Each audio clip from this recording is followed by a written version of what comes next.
friends, neighbors, and of course the YouTube comment section. Good morning. It is Saturday morning in the middle of October, and we are driving along, heading down to Columbus to do a gig with Spirit of the Bear. Spirit of the Bear Boys are playing a parking lot show for the Columbus Blue Jackets hockey game.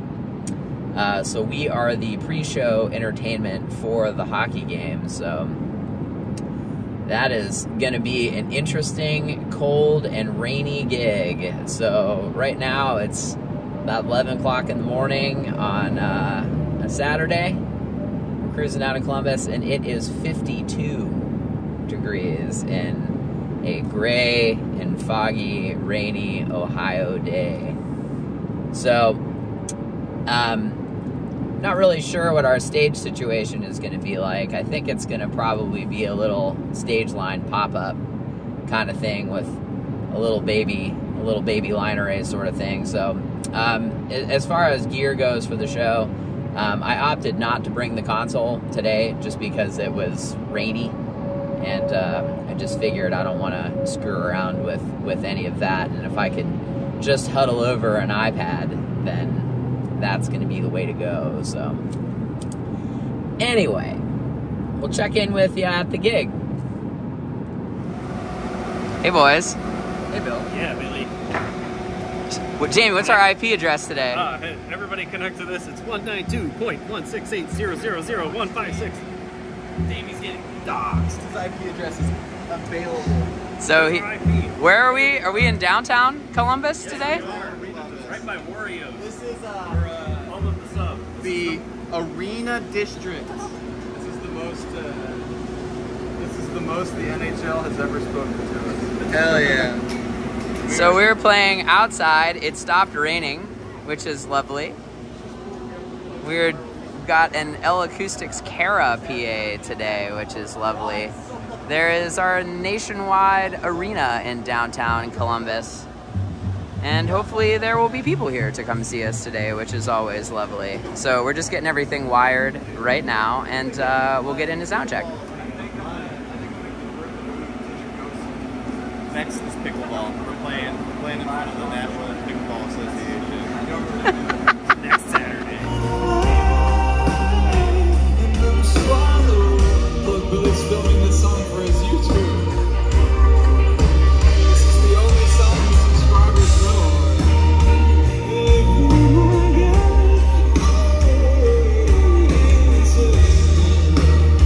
If you read my mind.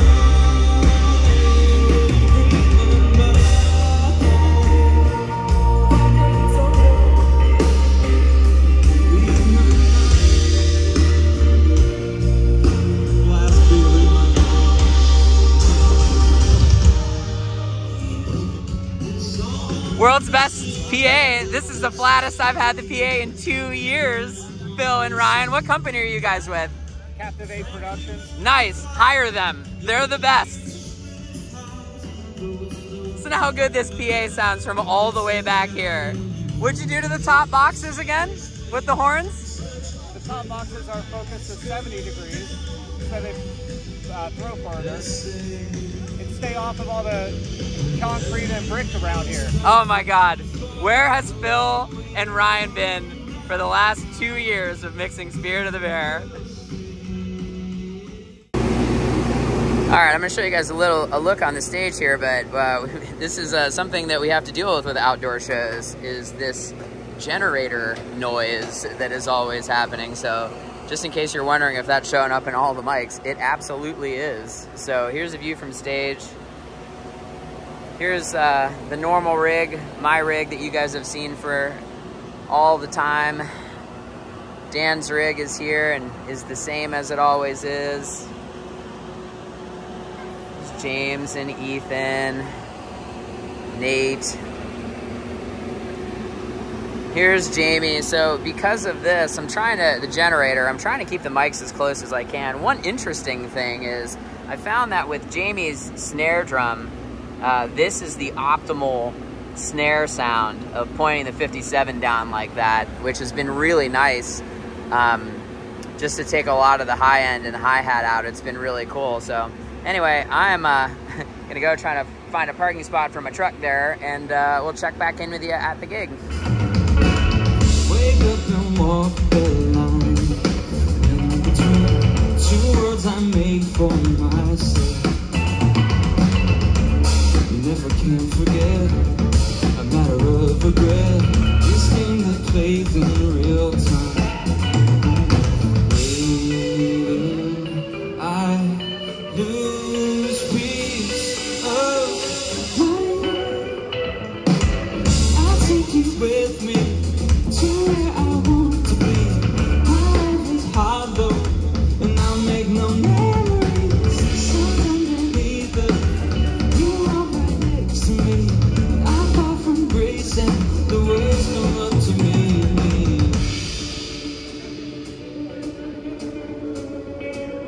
You feel but you can't reach. You're so delusion. Yes, unmovable. Split up your memory. Lost all of my sense of time.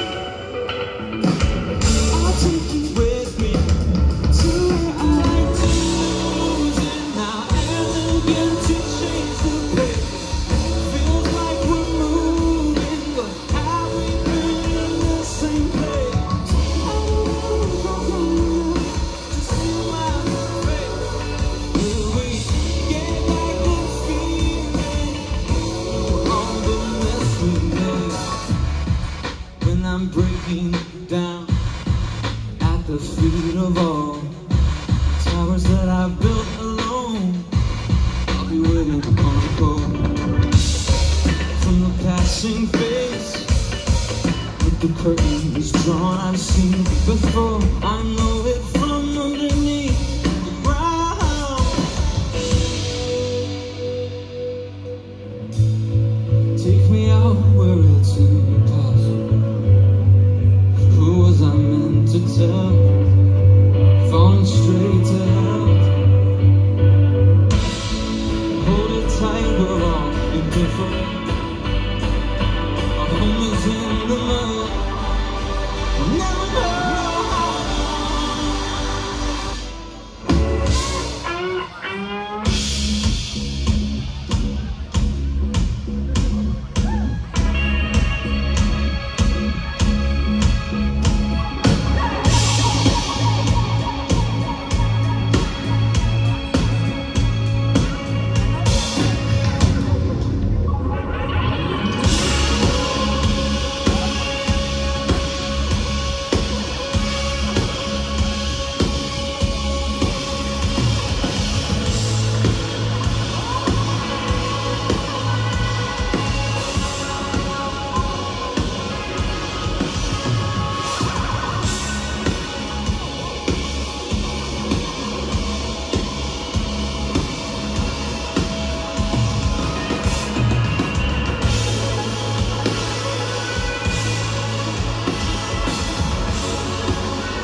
When I should have been, I talk and talk, but never find the end.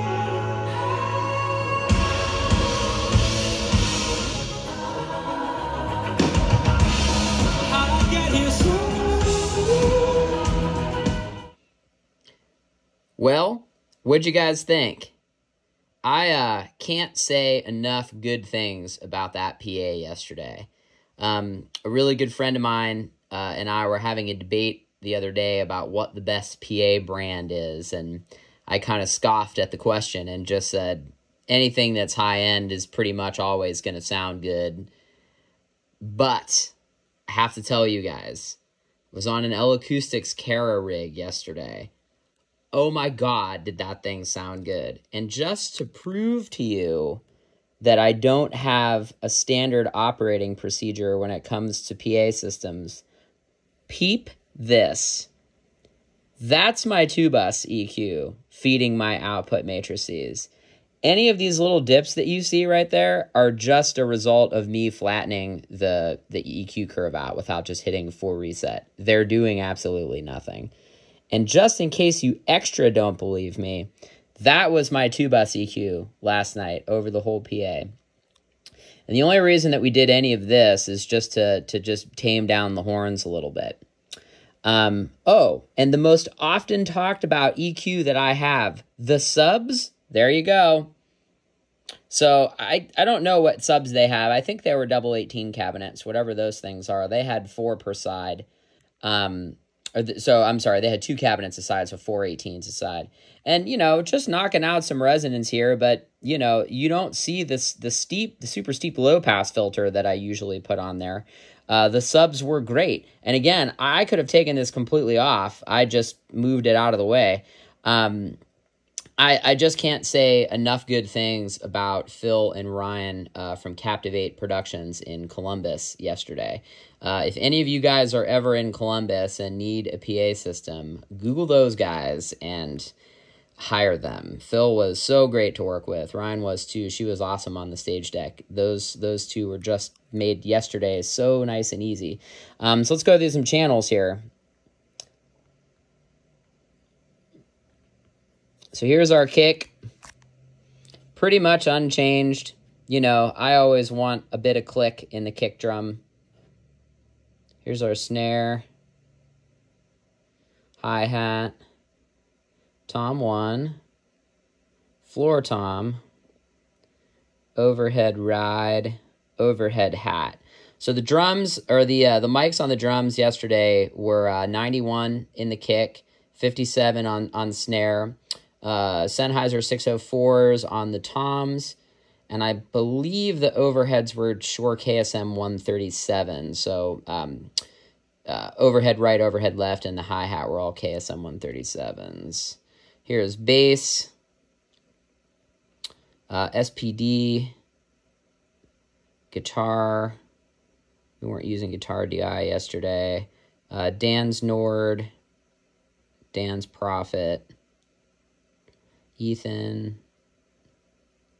Allie wasn't with us yesterday. Here's Jamie's vocal, drum vocal. Dan's vocal, key vocal. And here's James's vocal. So, I mean, despite having a good 2-bus, I mean, I guess I should probably say that my theories with the 2-bus EQ is just to get the PA system to sound like I want it to. The channel EQs, because we're on basically the same mic package. So James is always carrying a Beta 57. Dan was on a Beta 57 yesterday, and Jamie was on a Beta 56. So basically the same capsule for all 3 of them. You know, the EQs are very, very similar. You know, the way that I look at this is your channel EQs are pretty much consistent from show to show. So if you've watched enough of these videos, I think that you could probably see the pattern here that the channel EQs are pretty much the same. The only thing that really changes day to day, PA to PA and room to room, is our output faders. So, you know, I think that there's a lot of backlash that I will get on EQs, but really I just want the PA to sound a certain way. And, you know, I know how I want it to sound, and that's just my way of getting it. And actually, while I'm talking, I'm going to post a picture of, I actually asked Phil to see his system processor EQ. So check that out. And it was relatively flat as well, which I'm, you know, again, just as a testament to L Acoustics boxes. Meyer and D&B are very bright, and they're a bit honky in the mid-range, and the L Acoustics rig just had a natural scoop that I sort of like to hear. I was very, very impressed with that deployment. I've mixed a lot of shows outside of venues and stuff where you're right next to a building, and I was expecting that to be Slap City with just reflections coming off all the buildings, and Phil did some sorcery with the horns there that were just really, really nice. That was just such a good rig. despite from the way it may look on the picture, on the videos, there actually were a lot of people there. There were only just a few super fans that were up by the stage. So despite it being a cold and rainy day, there were actually probably about 200 people there. They were just standing behind me. I just didn't want to turn around with my phone and film people. So anyway, thanks for stopping by as always. I'm sure that you guys will drop comments below. We will catch you on the next one. Thanks.